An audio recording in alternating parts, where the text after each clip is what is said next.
Recording in progress.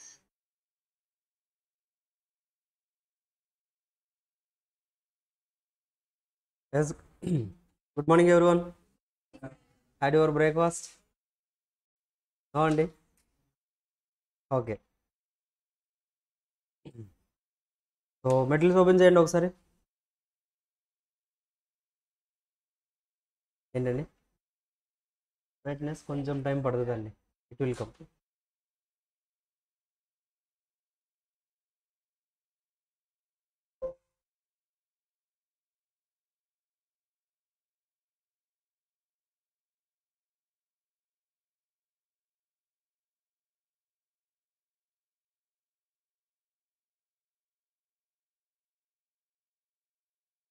Okay. So చెప్పండి, gratuity will be payable by employer. ఎంప్లాయీకి pay చేయాలి. So ఎప్పుడు pay చేయాలండి? At the time of termination of service. So నార్మల్గా termination of service అంటే మనం ఎలాంటి పాయింట్స్ తీసుకుంటాం? Resignation, superannuation, retirement, termination of the service. ఓకేనా? ఈ 4 రీజన్స్ని కూడా will call it as the like employment complete అయిపోతుంది. అండ్ ఈ 4 రీజన్స్ ఉన్నప్పుడు you can pay, employer needs to pay to the employee. కొంత గ్రాట్యుటీ అనేది పే చేయాలి. గ్రాట్యుటీ ఎలా పే చేయాలి? లంసమ్ అంటే ఏంటండి? పార్ట్స్గా పే చేయొచ్చా? కాదండి, టోటల్ అమౌంట్ కూడా ఒకటేసారి పే చేయాలి టు ద ఎంప్లాయీ. ఒకవేళ ఎంప్లాయీ లేకపోతే వాళ్ళ ఫ్యామిలీ మెంబర్స్ కూడా మనం లైక్ గ్రాట్యుటీ అనేది పే చేయాలి. అచ్చా, నెక్స్ట్ అండి, గ్రాట్యుటీ అనేది అందరికీ అప్లై అవుతుందా? సో అందరికి అప్లై అవుతుందండి. It will applicable to the factories, mines, oil fields, plantations, ports, railway companies, shops or any other establishments connected therewith or incidental thereto. ఓకేనా? అంటే పైన చెప్పిన వాటికి కనెక్టెడ్గా ఏదైనా ఎస్టాబ్లిష్మెంట్ మీరు స్టార్ట్ చేసినా కానీ, లేదా వాటికి సిమిలర్గా ఏదైనా ఎస్టాబ్లిష్మెంట్ స్టార్ట్ చేసినా కానీ వాళ్ళకి అప్లై అవుతుందండి. When employing 10 or more in case of with the aid of power. అదే 20 or more with the without the aid of power. ఓకేనా? విత్ పవర్ యొక్క హెల్ప్తో తీసుకుంటే 10 ఎంప్లాయీస్ కనుక ఉన్నారు మీ ఆర్గనైజేషన్లో, కంపల్సరీగా గ్రాట్యుటీ యాక్ట్ అప్లై అవుతుంది. 10 ఎంప్లాయీస్ ఎలాగండి? త్రూఅవుట్ ద ఇయర్ ఉండాలా? ఏ సింగిల్ డేలో అంటే లైక్ ఒక సింగిల్ డేలో 10 లేదా అంతకంటే ఎక్కువ ఎంప్లాయీస్ మీరు అపాయింట్ చేశారంటే, ఎంప్లాయ్ చేసుకున్నారంటే this act will be applicable. ఓకేనా? సింపుల్. అర్థమైందండి? That's it. Next we started with the definitions. First definition we studied is employer. ఒకవేళ పైన చెప్పిన ఎస్టాబ్లిష్మెంట్స్ కనుక సెంట్రల్ గవర్నమెంట్కి కానీ స్టేట్ గవర్నమెంట్కి కానీ సంబంధించినవి అయితే ఎంప్లాయర్ ఎవరై ఉంటారండి? అపాయింట్ చేసిన పర్సన్, లైక్ సూపర్విజన్కి కంట్రోల్ చేయడానికి ఒక పర్సన్ అపాయింట్ చేస్తుంటారు కదా, ఈ విల్ బి ద ఎంప్లాయర్. ఒకవేళ అపాయింట్ చేయకపోతే ministry of concern department will be the employer. ఒకవేళ లోకల్ అథారిటీ అయితే అపాయింట్ చేసిన పర్సన్, అపాయింట్ చేయకపోతే సిఇఓ. అదర్ కేసెస్లో who is managing the company or who is managing the establishment. ఆ ఎస్టాబ్లిష్మెంట్ని ఎవరైతే మేనేజ్ చేస్తున్నారో, అఫైర్స్ని, డే టు డే ఆపరేషన్స్ని ఎవరైతే చెక్ చేస్తున్నారో, like managing director, manager, these persons will be treated as the employer. Employee అంటే ఏంటి సార్? ఎంప్లాయీ అంటే ఏ పర్సన్ అయినా అవ్వచ్చండి, ఎక్స్క్లూడింగ్ ది ఎగ్జాక్ట్లీ అప్రెంటిస్ ఎవరైతే ఉన్నారో ఆ పర్సన్ కాకుండా మిగతా వాళ్ళందరినీ కూడా ఎంప్లాయీస్ అనే చెప్పొచ్చు. ఓకేనా? అంటే డెఫినేషన్లో ఇంకా మనకి మల్టిపుల్ పాయింట్స్ ఇచ్చారండి. లైక్ ఎలాగా? ఎంప్లాయిడ్ ఫర్, దేనికోసం ఎంప్లాయ్మెంట్ ఉండాలి? For wages. టర్మ్స్ అగ్రిమెంట్ అనేది ఎలా ఉండాలండి? ఎక్స్ప్రెస్గా ఉండొచ్చు, ఇంప్లాయిడ్గా కూడా ఉండొచ్చు. And any kind of work అనేది ఎలాగా? కంపల్సరీగా మిషన్సే యూస్ చేయాలా? కాదండి, లైక్ మాన్యువల్ వర్క్ చేసినా కానీ ఓకే, ఆర్ అదర్వైజ్ ఎలా చేసినా కానీ ఎంప్లాయీ అని చెప్పాలి. అండ్ ఇంకోటి ఏంటి? ఫ్యాక్టరీలో కావచ్చు, మైన్స్లో, to which this act applies but does not include any such person who has hold the post under the CGRSG. Central government, state గవర్నమెంట్లో ఒక పోస్ట్ ఉందండి, వాళ్ళకి ఆల్రెడీ సపరేట్గా గ్రాట్యుటీ అనేది ఒక సపరేట్ యాక్ట్ ఉంది వాళ్ళకి. సో వాళ్ళకి అక్కడ ఆల్రెడీ హెవీగా గ్రాట్యుటీ పే చేస్తున్నాం కదా, వాళ్ళు అలాంటి పర్సన్స్ని మళ్ళీ ఎంప్లాయీ అని ఇక్కడ చెప్పేసి మళ్ళీ గ్రాట్యుటీ అడుగుతారా? అడగకూడదు. So that's why those persons will be excluded from the definition of the gratuities act. Gratuities యాక్ట్లో ఎంప్లాయీ డెఫినేషన్లో వాళ్ళని ఎక్స్క్లూడ్ చేసేయండి. బికాస్ వాళ్ళు ఎంప్లాయీస్ కాదు, వాళ్ళు central government, state government employees కదా, వాళ్ళకి సపరేట్ యాక్ట్ ఉంది. So you need to follow that. ఓకేనా? ఒకవేళ సపరేట్ యాక్ట్ ఉండి వాళ్ళకి ఇంతకంటే బెస్ట్ బెనిఫిట్స్ వస్తే అదే ఫాలో అవ్వండి. ఇక్కడ పే చేయాల్సిన అవసరం లేదు. క్లియర్ అయింది? ఇది క్లియర్ అండి. నెక్స్ట్ వన్, ఫ్యామిలీ డెఫినేషన్ చదువుకున్నామా? చెప్పండి, మేల్కి ఎవరెవరు ఉంటారండి ఫ్యామిలీ మెంబర్స్? వైఫ్, చిల్డ్రన్ ఒక సెట్. నెక్స్ట్ అండి, dependent parents of himself and dependent parents of the wife. Next ఇది ఒక సెట్. నెక్స్ట్ అండి, సన్ అండి. సన్ ఆల్రెడీ వచ్చేసారు చిల్డ్రన్లో. సన్ కాదు, డాటర్ ఇన్ లా. ఓకే, ఏంటండి? Okay, good. అదేనండి, లైక్ ఎలాగని అంటే ప్రిడిసీజ్డ్ సన్ యొక్క wife and children. Predeceased son అంటే ఎవరండి? లైక్ ఎవరైతే ఎక్స్పైర్ అయిపోయారో సన్, అతని యొక్క wife and son like children ఎవరైతే ఉన్నారో వాళ్ళని కూడా ఫ్యామిలీ మెంబర్ డెఫినేషన్లో తీసుకోవాలి. This is for the male employees. Female employee అయితే సేమ్ కదా, హర్ సెల్ఫ్, చిల్డ్రన్, హస్బెండ్, ఇదంతా ఒక సెట్. నెక్స్ట్ ఇంకో సెట్ అండి, చెప్పాలండి ఇష్టం లేకపోయినా. డిపెండెంట్ పేరెంట్స్ ఆఫ్, చెప్పండి. హస్బెండ్ యొక్క dependent parents plus dependent parents of the her self, like her parents, వీళ్ళిద్దరు కూడా వస్తారు ఒక సెట్లో. నెక్స్ట్ సెట్ సేమ్, ప్రిడిసీజ్డ్ సన్ యొక్క వైఫ్ అండ్ చిల్డ్రన్ ఎవరైతే ఉన్నారో వాళ్ళు కూడా ఫ్యామిలీ డెఫినేషన్లో రావాలి. బట్ మనకి ఒక లైక్ ఫామ్ డి అనేది ఒకటి ఉందండి. సో ఆ ఫామ్ డిలో ఏం చేయొచ్చు? హస్బెండ్ని ప్లస్ వాళ్ళ పేరెంట్స్ని కావాలనుకుంటే రిమూవ్ చేయొచ్చు, అంతే కదా. కాకపోతే రిమూవ్ చేయాలంటే ట్రిప్లికేట్ కాంట్రాక్ట్ ఫామ్ అనేది ఫిల్ చేసేసి you need to give to the, ఎవరికి ఇవ్వాలండి? కంట్రోలింగ్ అథారిటీ ఒక పర్సన్ ఉంటారు, ఆఫీసర్. ఆ ఆఫీసర్కి ఇస్తే he will remove those names. ఆ నేమ్స్ అనేది అందులో నుంచి తీసేస్తారు. కానీ తర్వాత మళ్ళీ ఒకళ్ళు యాడ్ చేయాలనుకుంటే యాడ్ చేయొచ్చు, ఎలాంటి ప్రాబ్లం కూడా లేదు. అంతేనండి. లాఫుల్లీ అడాప్టెడ్ పర్సన్ని కూడా ఫ్యామిలీ డెఫినేషన్లో తీసుకోవాలి. అది కంపల్సరీగా ఎంప్లాయీ అడాప్ట్ చేసుకుని ఉండాలి. అదర్ దెన్ ఎంప్లాయీ ఎవరైనా అడాప్ట్ చేసుకుంటే that person will not be included in the family definition. అర్థమైందా family definition? That's it. Next అండి, కంట్రోలింగ్ అథారిటీ అంటే డెఫినేషన్ నేర్చుకున్నాం. కంట్రోలింగ్ అథారిటీ అంటే ఏంటి? ఆఫీసర్ అపాయింటెడ్ బై ది గవర్నమెంటా? అప్రోప్రియేట్ గవర్నమెంట్ అండి. Exactly. So appointed any officer to be controlling authority who shall be responsible for the administration of the act. Act అంతా కూడా ఎలా జరుగుతుంది ఏంటి అనేది తెలుసుకోవడానికి అపాయింట్ అవుతారు. ఎవరు అపాయింట్ చేస్తారు? Appropriate government. అప్రోప్రియేట్ గవర్నమెంట్ అంటే డెఫినేషన్ చదువుకున్నాం కదా మనం.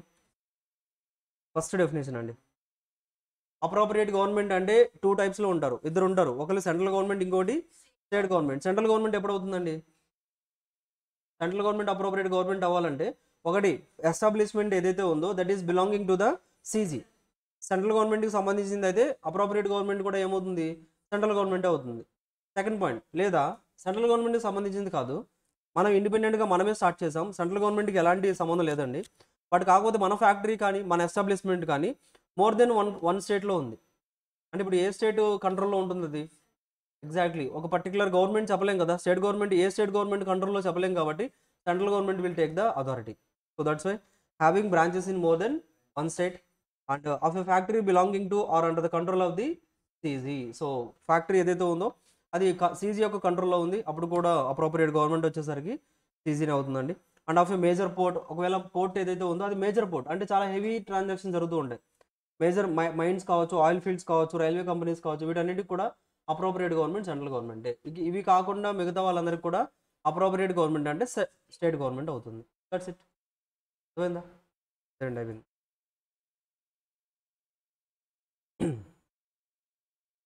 క్లియర్ ఇంతవరకు క్లియర్ అండి? Perfect. So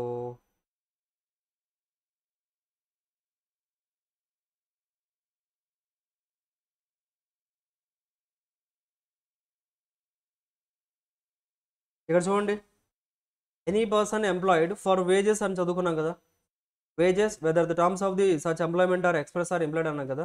what is mean by wages? Wages అంటే ఏంటో చదువుకోవాలండి. So the next definition will be wages.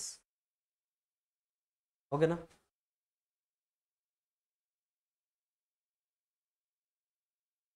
Wages includes and wages excludes.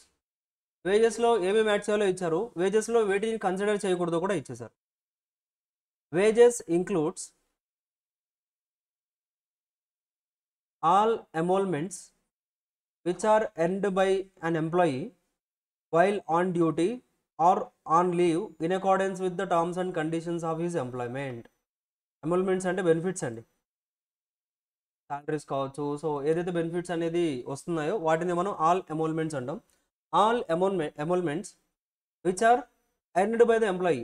Employee ఏదైతే బెనిఫిట్స్ అనేది వచ్చాయో అతనికి ఎప్పుడు రావాలి? While on duty. On duty అంటే వర్క్లో ఉన్నప్పుడు అతను ఏదైతే సంపాదించారో that will be called as wages. And or on లీవ్లో ఉన్నప్పుడు కూడా సంపాదించవచ్చు అండి. ఎలా అండి? బయట ఇంకెక్కడికైనా వెళ్ళి వర్క్ చేసా, సస్పెండ్ అయినప్పుడు అండి. నార్మల్గా లీవ్ అంటే ఏంటండి అంటే లీవ్ విత్ పే ఉంటుంది కదా. మంత్లీ ఎంప్లాయీస్కి కొన్ని కొన్ని డేస్ లీవ్ అని ఇస్తారు. ఇప్పుడు సింపుల్ అండి. ఇప్పుడు ఫర్ ఎగ్జాంపుల్ ఒక 1 మంత్లో సండేస్ కూడా ఉంటాయా? ఒక 4 సండేస్ ఉంటాయా? సండేస్కి ఎంప్లాయీస్ వర్క్ వస్తారండి? రారు కదా. ఈవెన్ దో సండేస్ వర్క్ రాకపోయినా కానీ సండేకి కూడా మనం సాలరీ పే చేస్తాం లేదా? అంటే even though for the leave also we are paying the salaries. దాన్ని మనం లీవ్ విత్ పే అంటాం. అండ్ అదే సండేసే కాకుండా ఎక్స్ట్రా లీవ్స్ కూడా ఉంటాయి. Monthly for example 4 leaves 3 leaves ఇలా ఉన్నాయనుకోండి. మంత్లీ 3 లీవ్స్ ఏదైతే ఉన్నాయి, ఫర్ ఎగ్జాంపుల్ 3 లీవ్స్ ఉంటే ఆ 3 లీవ్స్ అంటే 3 డేస్ అతను సండేస్ కాకుండా ఇంకా ఎక్స్ట్రా 3 డేస్ ఆబ్సెంట్ అయినా కానీ employer will pay the salary to the employee. Full 30 days salary pay చేయాలి. దాన్ని మనం లీవ్ విత్ పే అంటాం. అలాగే లీవ్ వితౌట్ పే కూడా ఉంటుంది. అంటే ఈ 3 డేస్ కాకుండా మీరు ఇంకా ఎక్సెస్గా ఏదైనా లీవ్ తీసుకుంటే సాలరీ కట్ అయిపోతుంది. అవునా? సో లీవ్ విత్ పేలో మీకు సాలరీ వస్తుంది కాబట్టి that is also included in the wages. అవుతుందండి. Wages includes all the emoluments earned by the employee while on the duty. డ్యూటీలో ఉన్నప్పుడు అతను ఏదైతే సంపాదించారో అది కూడా ప్లస్ ఆర్ ఆన్ లీవ్లో ఉన్నప్పుడు ఏదైతే సంపాదించారో అది కూడా మనకి వేజెస్ డెఫినేషన్లో ఇంక్లూడ్ చేయాలి. అవుతుందండి. వేజ్ అంటే అదే కదా, సాలరీ లాంటిది. దాంట్లో అసలు కొన్ని ఏమి ఇంక్లూడ్ చేయాలి, ఏమి ఇంక్లూడ్ చేయకూడదని చెప్తున్నారు మనకి. చెప్పండి ఫస్ట్ ఏమి ఇంక్లూడ్ చేయాలండి? అతను డ్యూటీలో ఉన్నప్పుడు, అతను ఇన్ ఆఫీస్లో ఉన్నప్పుడు ఏదైతే సంపాదించారో అది యాడ్ చేయాలి, లేదా లీవ్లో ఉన్నప్పుడు ఏదైతే సంపాదించారో అది కూడా యాడ్ చేయాలి. ఇది క్లియరా? అర్థమైందా? నెక్స్ట్ చూడండి.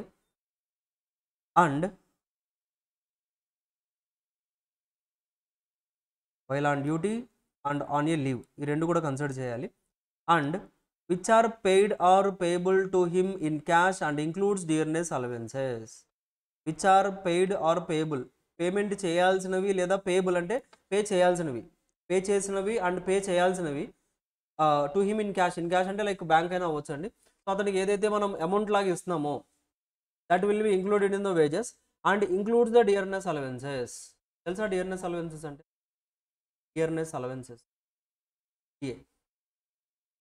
విన్నారండి ఎప్పుడన్నా? అసలు విన్నారు ఎప్పుడన్నా డియర్నెస్ అలవెన్సెస్ అని? ఏంటండి? కాస్టింగ్లో విన్నారా? కాస్టింగ్ స్టార్ట్ అయిందా మీకు? స్టార్ట్ అయిందా కాస్టింగ్? అందులో డియర్నెస్ అలవెన్స్ వచ్చి ఉంటుంది కదా నిజంగానే. ఏ చాప్టర్ స్టార్ట్ అయిందండి మీకు? మెటీరియల్సా? బేసిక్స్ జరుగుతుందా? సూపర్. అలా అయితే ఇప్పుడే రాదండి. అంటే ఎగ్జాక్ట్గా డియర్నెస్ అలవెన్స్ అనేది మీకు మెటీరియల్ చాప్టర్లో చెప్తారు. డియర్నెస్ అలవెన్స్ అంటే ఎలా అండి అంటే సింపుల్ అండి.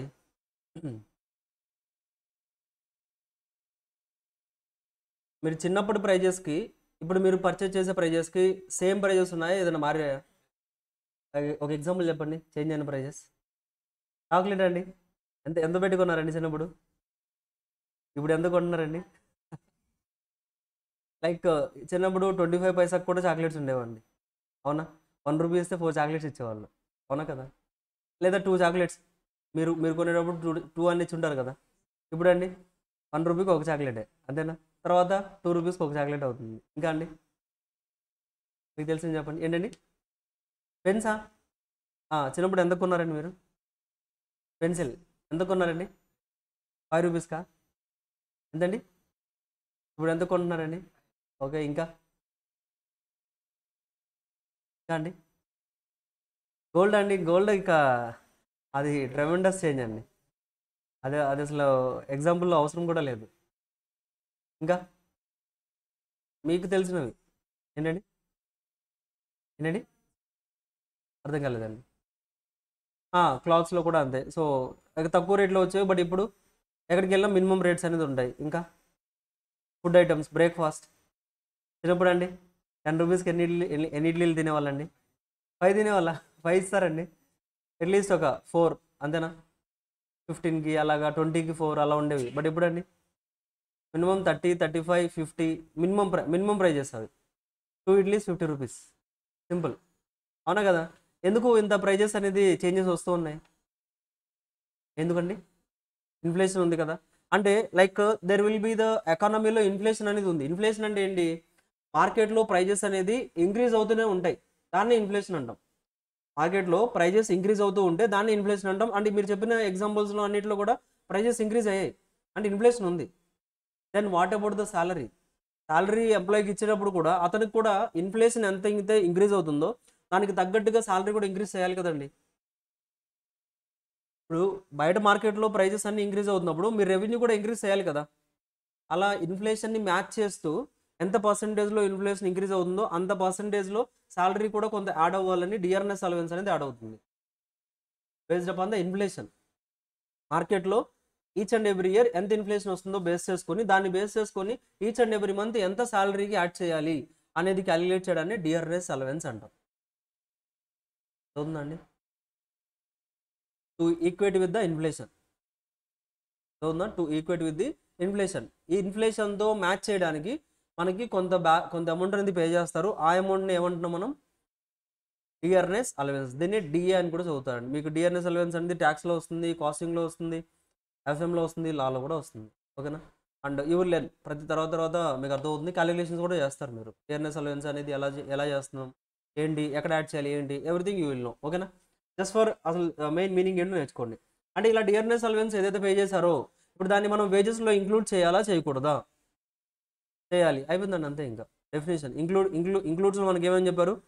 ఏదైతే డ్యూటీలో ఉన్నప్పుడు ఎర్న్ చేశారో అవి, లీవ్లో ఉన్నప్పుడు ఎర్న్ చేశారో అవి, ప్లస్ ఆ తర్వాత ఏంటండి paid or payable to him in cash, అంటే క్యాష్ రూపంలో ఏదైతే పే చేశారో లేదా ఏదైతే పే చేస్తున్నారో అవన్నీ కూడా వేజెస్ కింద ఇంక్లూడ్ చేయండి.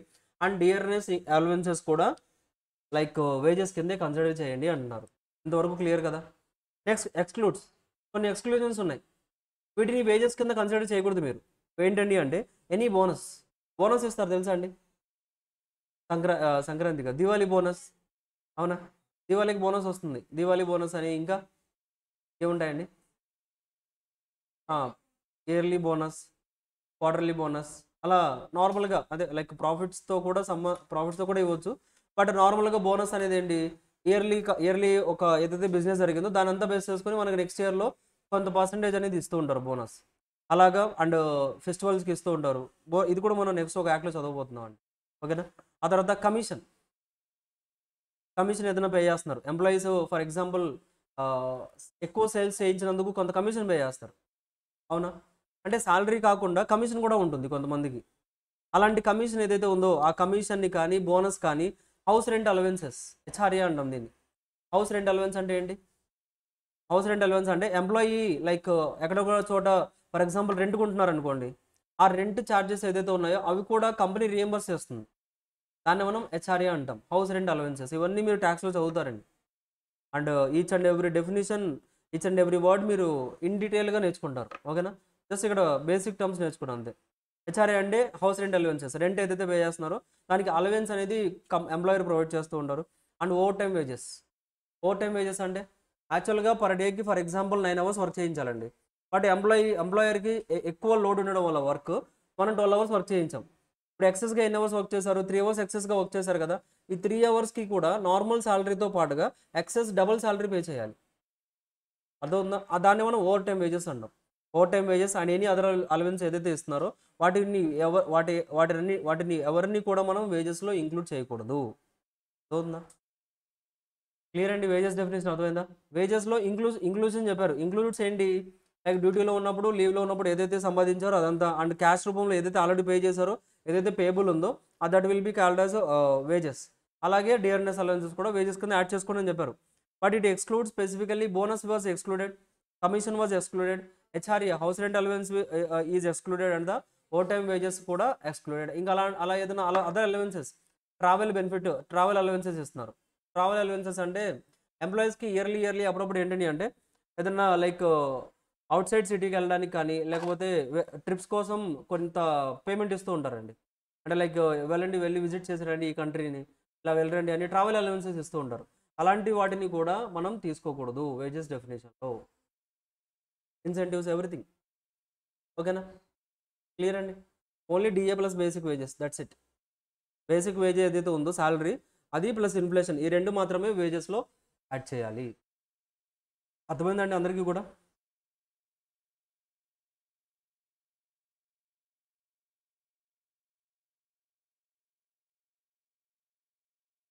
చూడండి డెఫినేషన్స్లో అప్రాపరియేట్ గవర్నమెంట్ కంప్లీట్ అయిపోయింది, వేజెస్ అయిపోయింది, రిటైర్మెంట్ సూపర్ యాన్యుయేషన్. సో చూడండి, రిటైర్మెంట్ అంటే termination of service of an employee otherwise then an super యాన్యుయేషన్.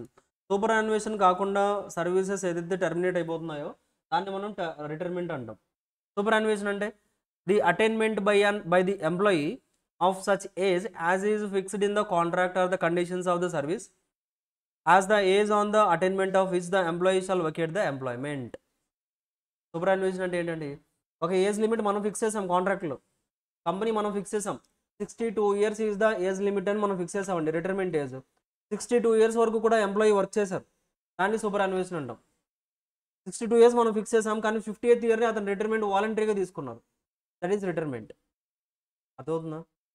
మనం ఫిక్స్ చేసిన టైం లిమిట్ వరకు కూడా వర్క్ చేస్తే దాన్ని సూపర్ అన్వేషన్ అనాలి. దానికంటే ముందుగానే అతను వాలంటరీగా ఏదైనా రిటైర్ అయితే that will be treated as the retirement. ఏంటండి చెప్పండి, అర్థమైందా? సింపుల్. నెక్స్ట్ ఇక employee definition completed, employee definition completed, family definition completed, controlling authority definition కూడా కంప్లీటెడ్. అన్ని డెఫినేషన్స్ కూడా అయిపోయాయండి. అవుతుందా? Any doubts? Clear? Perfect. Next చూడండి, పేమెంట్ ఆఫ్ గ్రాట్యుటీ. గ్రాట్యుటీ అనేది ఎప్పుడు పే చేయాలి ఏంటి అనేది నేర్చుకుందాం.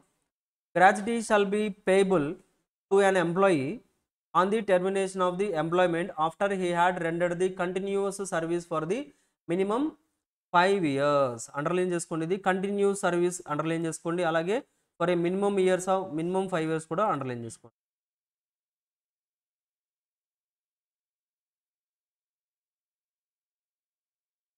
Continuous service for a minimum of 5 years అంటే కంటిన్యూస్గా మినిమంలో మినిమం 5 years అయితే వర్క్ చేయాలి మన ఆర్గనైజేషన్లో. అప్పుడు మాత్రమే 5 years తర్వాత 5 years కంటిన్యూస్గా వర్క్ చేయాలి. 5 years తర్వాత in case you are on the superannuation, in case you are on the retirement, in case you are on the resignation or termination of the service like death, disablement due to the accident or disease, then you will be eligible for the gratuity. అవుతుందా? ఒక ఎంప్లాయీకి gratuity pay చేయాలంటే మనం already ఏమని చదువుకున్నామండి, కొన్ని situations చదువుకున్నాం, resignation, retirement ఇవన్నీ. అంటే ఆ టైంలో పే చేయాలంటే దానికంటే ముందుగా అతను కంటిన్యూస్గా 5 years వర్క్ చేసి ఉండాలి కంపెనీలో. ఇవాళ జాయిన్ అయ్యారు, రేపు రిజైన్ చేశారు, గ్రాట్యుటీ పే చేయమంటున్నారు, పే చేస్తారండి? పే చేయకూడదు. 1 month వర్క్ చేశారు, 1 month తర్వాత గ్రాట్యుటీ పే చేయమంటున్నారు, పే చేస్తారా? 1 year వర్క్ చేశారు, గ్రాట్యుటీ పే చేయమంటున్నారు, పే చేస్తారా? పే చేయకూడదు. కంటిన్యూస్గా గ్రాట్యుటీ అంటే అదే కదా మీనింగ్. నేను మీకు స్టార్టింగ్లో ఏమని చెప్పాను, ఇంతకుముందు ఒక ట్రెడిషన్ ఉండేదండి, ఏంటండి అంటే ఎంప్లాయీస్ ఏంటంటే ఒకటే ఎంప్లాయర్ దగ్గర వాళ్ళ లైఫ్ మొత్తం ఒకటే సర్వ్ చేసేవాళ్ళు. దానికి రిటర్న్ గిఫ్ట్ కింద అతను వెళ్ళేటప్పుడు అతనికి రిటర్న్ గిఫ్ట్ కింద కొంత అమౌంట్ అనేది ఇచ్చి పంపించేవాళ్ళు. Out of thankfulness, out of gratitude కొంత అమౌంట్ పే చేసేవాళ్ళు. దాన్నే గ్రాట్యుటీ అంటున్నాం మనం. సో ఇక్కడ కూడా అంతే, మినిమంలో మినిమం 5 years అయితే కంపల్సరీగా వర్క్ చేయాలి. అవునా? 5 years వర్క్ చేయకపోతే గ్రాట్యుటీ అప్లై అవ్వదు. అది కూడా కంటిన్యూస్ సర్వీస్ అంటున్నారు. కంటిన్యూస్ సర్వీస్ అంటే ఏంటి, మధ్యలో బ్రేక్ ఎక్కడన్నా ఉండొచ్చా ఏంటి అనేది మొత్తం చదువుదాం మనం. చదువుతుందండి?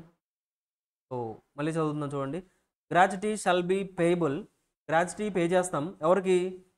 టు అన్ ఎంప్లాయీకి పే చేస్తాం. ఎప్పుడు పే చేస్తాం? On the termination of his employment terminate అవ్వాలండి. ఎప్పుడు? After he had rendered the continuous service for minimum of 5 years.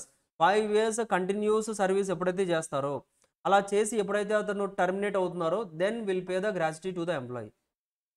And continuous service of 5 years on his superannuation. అంటే ఒక retirement చెప్పాం, ఆ retirement అయిపోయేంత వరకు అతను ఉండి వెళ్ళిపోతున్నారా, గ్రాట్యుటీ పే చేయండి. లేదా నార్మల్గా అతను వాలంటరీగా రిటైర్ అయిపోతున్నారు, బట్ 5 years ఆల్రెడీ వర్క్ చేశారు, గ్రాట్యుటీ పే చేయండి. రిజైన్ చేసి వెళ్ళిపోతున్నారండి, బట్ ఆల్రెడీ 5 years మన దగ్గర వర్క్ చేశారు, గ్రాట్యుటీ పే చేయండి. లేదు సార్, అతని డెత్ జరిగింది, he was died or disablement due to the accident. ఒక యాక్సిడెంట్ జరిగింది, లైక్ ఒక కాల్ అనేది ఒక లెగ్ అనేది బ్రేక్ అయిపోయిందండి, he was unable to come to the office కదా. సో సర్వీసెస్ ఏదైతే ఉన్నాయో టర్మినేట్ అయిపోయి, టర్మినేషన్ ఆఫ్ సర్వీస్ అని చదువుకున్నామో 4th point మనం, అది ఇదేనండి. డెత్ కావచ్చు, disablement due to the accident or the disease, ఏదన్నా లైక్ క్యాన్సర్ కావచ్చు, ఇలా ఏదైనా వచ్చిందండి. అలా వచ్చినప్పుడు అతను ఆఫీస్కి రాగలరా? ఇంకా రాలేరు కదా. సో దట్స్ వై టర్మినేషన్ తీసేసుకున్నారు. Then also gratuity will be payable to that employee. So దాన్ని మనం టర్మినేషన్ ఆఫ్ సర్వీసెస్ అన్నాం. Termination of service includes death, disablement or any disease. ఓకేనా? చూడండి. So that's it. చూడండి. బట్ ఇంకొక పాయింట్ ఏంటండి అంటే, కంపల్సరీగా గ్రాట్యుటీ అనేది పే చేయాలండి. ఎన్ని నెంబర్ ఆఫ్ ఇయర్స్ వర్క్ చేయాలండి? Continuous 5 years. ఓకేదా? ఎగ్జామ్లో కూడా మీరు కరెక్ట్గా రాయాలి. కంటిన్యూస్ 5 years అని చదవాలండి, not only 5 years. Continuous 5 years work చేయాలి. But in case death and డిజబిలిటీలో continuous 5 years is not mandatory. అవుతుందా?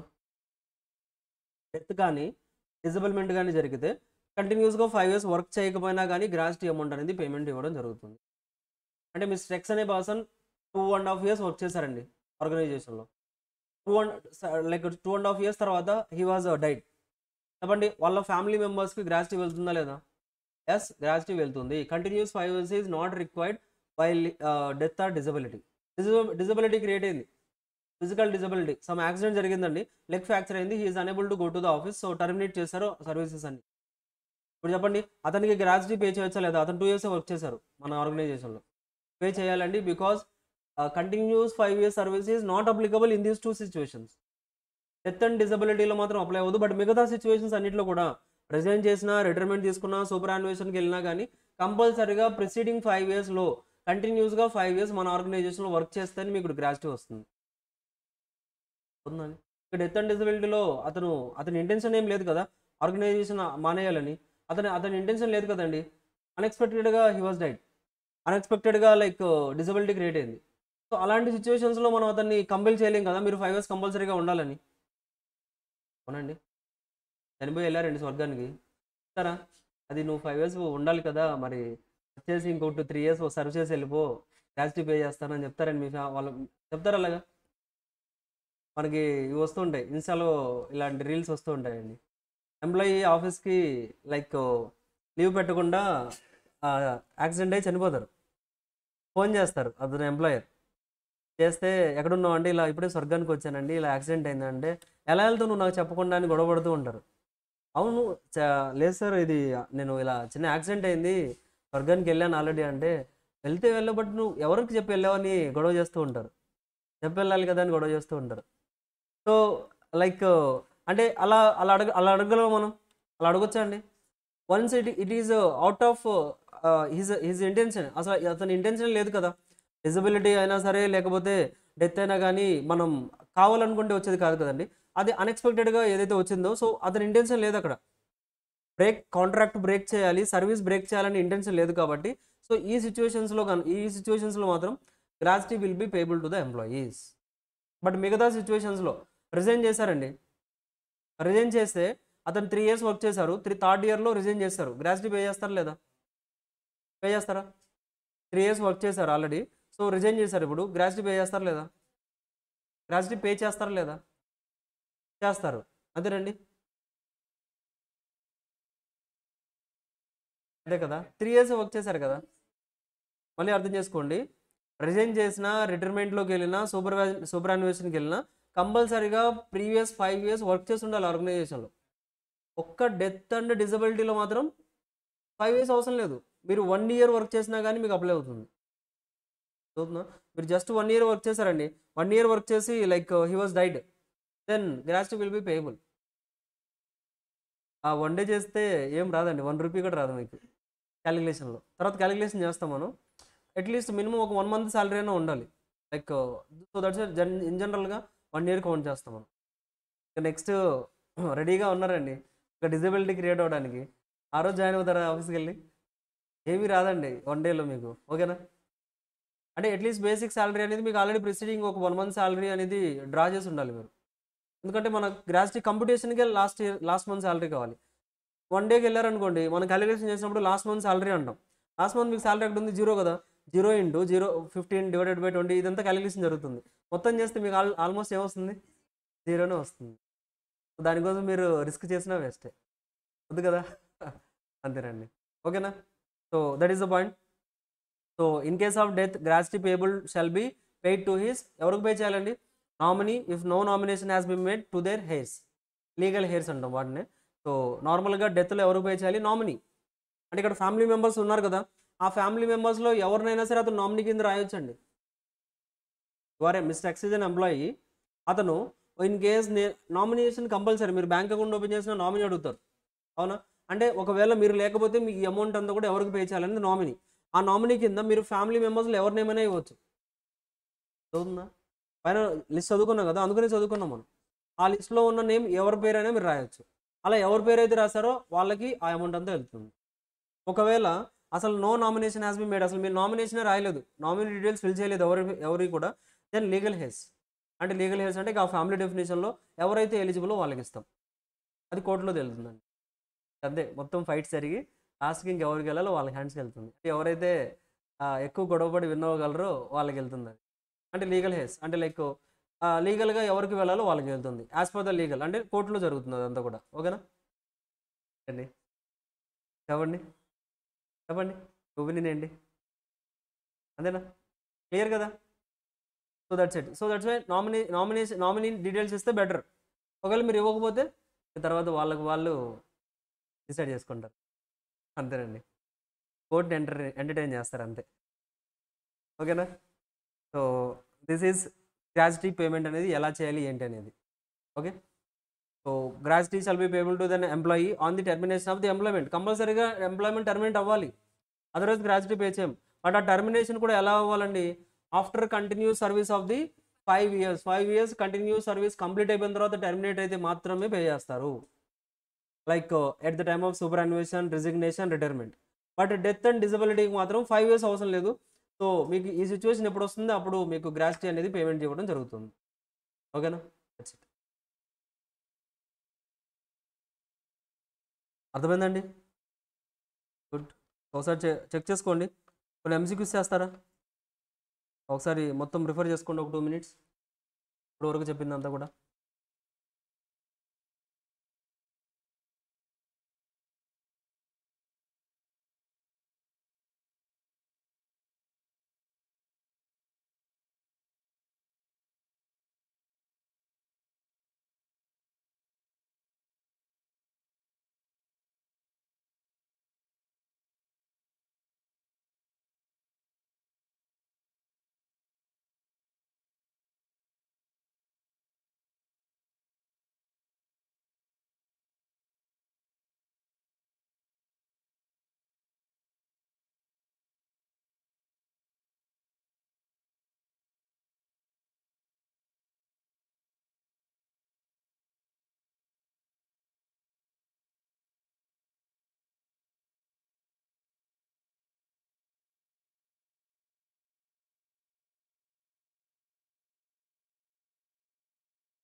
ఓకేనండి, రెడీ అయిపోయిందండి time.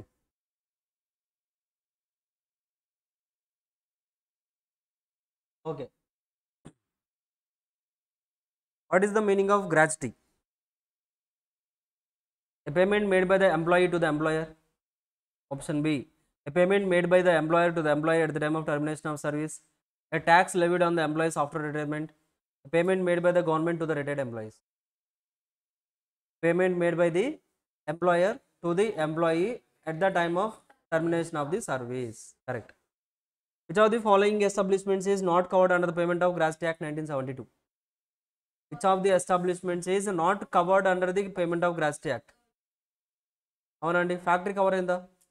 Railway company, oil field కూడా కవర్ అయింది. Government office is not cover. The payment of gratuity act applies to establishing employees dash or more persons with the aid of power. 10 లేదా అంతకంటే ఎక్కువగా ఎవరైతే employees ఉన్నారో వాళ్ళకి మాత్రమే అప్లై అవుతుంది, with the aid of power. What does the term wages include under the payment of gratuity act 1972? Wages includes all emoluments earned while on duty. House rent allowance excluded. Overtime wages, bonus and commission, but only include ఏంటంటే అంటే all emoluments earned while on duty. Work చేసేటప్పుడు ఏదైతే benefits ఉన్నాయో అవన్నీ కూడా wages డెఫినేషన్లో include అవుతాయి. Following is excluded from the definition of wages under the Gratuities Act. Dearness allowances excluded. Overtime wages, emoluments earned while on leave, wages paid in cash కదా, అదొకటే excluded, మిగతావన్నీ included అండి. Dearness allowances included in the wages definition, emoluments while on the leave included, wages paid in the cash included. So overtime wages is not included in the definition of wages.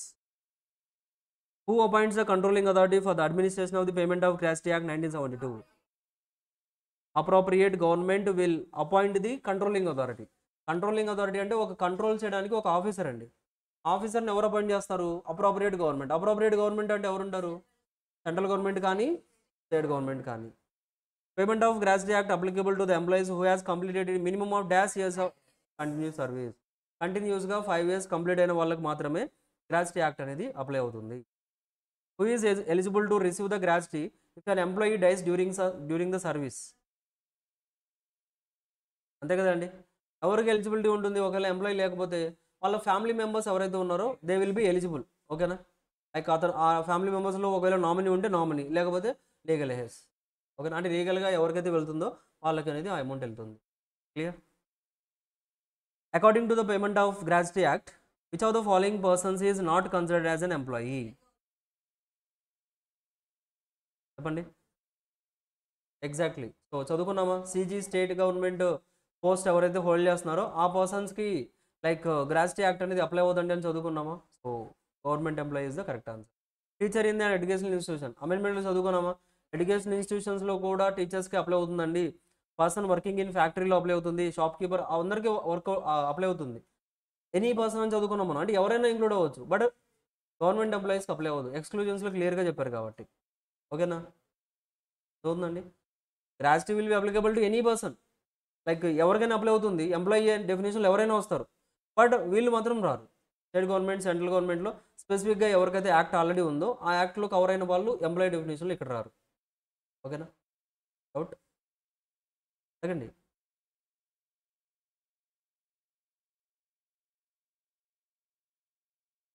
Government ఎంప్లాయీనే అంటే like వాళ్ళకి ఏంటంటే సపరేట్గా గ్రాట్యుటీస్ రిలేటెడ్గా separate act వాళ్ళకు ఉంటే వాళ్ళకి సపరేట్గా gratuity ఈ యాక్ట్ కాకుండా వాళ్ళకి సపరేట్గా పేమెంట్ చేస్తున్నాం మనం. అప్పుడు మళ్ళీ మీరు ఆల్రెడీ పేమెంట్ ఇస్తున్నాం కదా సపరేట్గా, ఈ యాక్ట్లో తీసుకొచ్చి ఎంప్లాయీ డెఫినేషన్లో కలపొద్దు. ఒకవేళ వాళ్ళకి అసలు గ్రాట్యుటీ లాంటిది అమౌంటే లేదనుకోండి, ఎక్స్ట్రా బెనిఫిట్ పే చేయట్లేదు అనుకోండి, ఈ యాక్ట్లో కవర్ చేయండి. ఇన్ జనరల్గా వాళ్ళకి ఏదైతే స్పెసిఫిక్ యాక్ట్ అప్లై అవుతుందో let them follow those acts. So ఇక్కడ యాడ్ చేయొద్దు అంటున్నాం అంతే. ఓకేనా? ఎందుకంటే అంటే గవర్నమెంట్ ఎంప్లాయీస్కి ఏంటండి అంటే మనం ఇచ్చేది చాలా తక్కువ లిమిట్ అండి, ఇక్కడ చాలా తక్కువ అమౌంట్ పే చేస్తాం. అదే గవర్నమెంట్ ఎంప్లాయీస్కి ఏంటంటే అంటే హెవీ అమౌంట్ ఇస్తూ ఉంటారు. వాళ్ళకి గ్రాట్యుటీ కింద చాలా ఎక్కువ అమౌంట్ పే చేస్తూ ఉంటారు. అక్కడ చాలా అమౌంట్ వస్తుంది, ఇందులో క్యాలిక్యులేట్ చేసి చాలా తక్కువ కదా, అక్కడే ఫాలో అవ్వండి. మళ్ళీ అక్కడ తీసుకున్న మళ్ళీ ఇక్కడ కూడా తీసుకుంటారండి? తీసుకోరు కదా. సో దట్స్ వై అక్కడే ఫాలో అవ్వండి, ఇక్కడ అవసరం లేదు, బికాస్ దే ఆర్ ఎక్స్క్లూడెడ్. అర్థమైంది ఇప్పుడు? What is the meaning of super యాన్యువేషన్?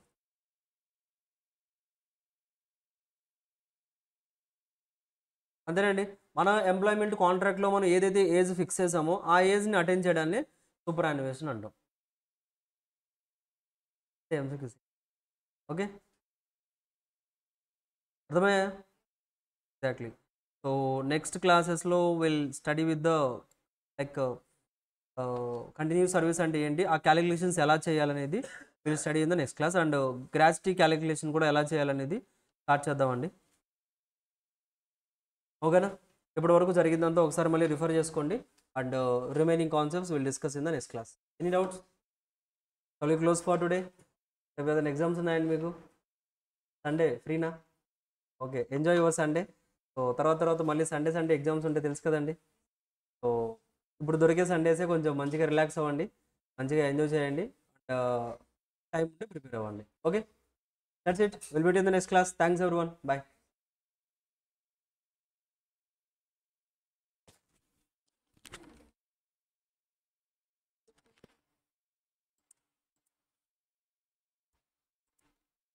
Recording stop.